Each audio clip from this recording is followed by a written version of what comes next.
Welcome back to the Mr. G Computer Science channel. If you haven't already done so, hit the subscribe button to get the latest videos. Once you've had a chance to watch the video, please give us a thumbs up. It also helps with the YouTube algorithm. So let's check out the exam question.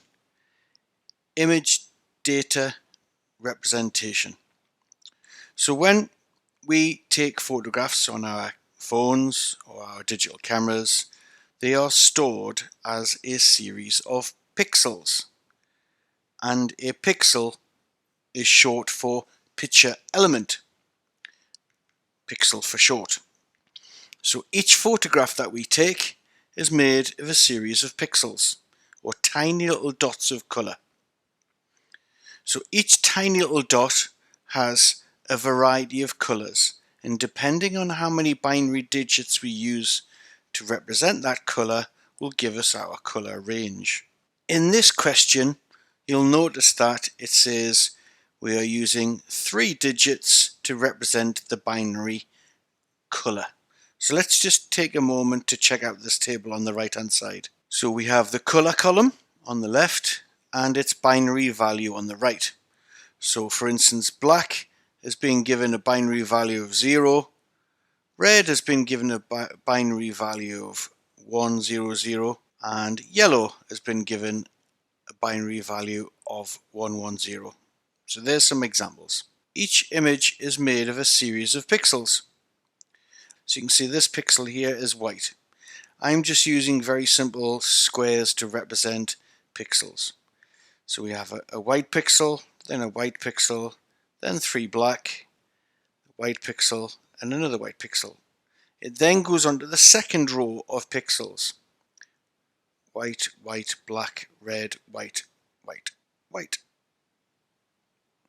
and so forth. How does it know the dimensions of the picture? Well, that's to do with the metadata, so the additional information that's stored within the image.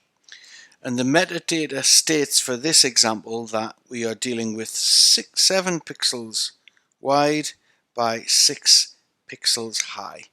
So we can got 7 going across the top, 6 going down the side. So how would this data actually be stored? If we look at the first 3 digits, 111. So if you look at our table, we'll notice that that has the color code of white. So that box is white. So that pixel is white. Then we have our next 3 binary digits for the color of the next pixel. And again, that pixel is white. Then we have a series of 3 binary zeros, which indicates on our table 3 binary zeros is the color black. So this pixel here will be black. Then the next 3 binary digits is also black. And we continue along the whole of the row. Once we hit the end of the row, we'll go on to the next row.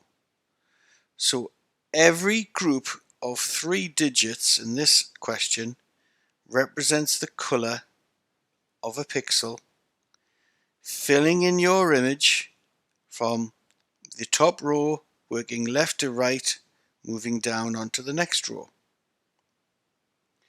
So here you can see that I've completed the question for you. Hopefully you can see that I've used the appropriate colors to make our little alien shape using our pixel color table to the right hand side. Hope you've enjoyed the video. Don't forget to give me a thumbs up for the video and subscribe to the channel. Make sure you get the latest videos.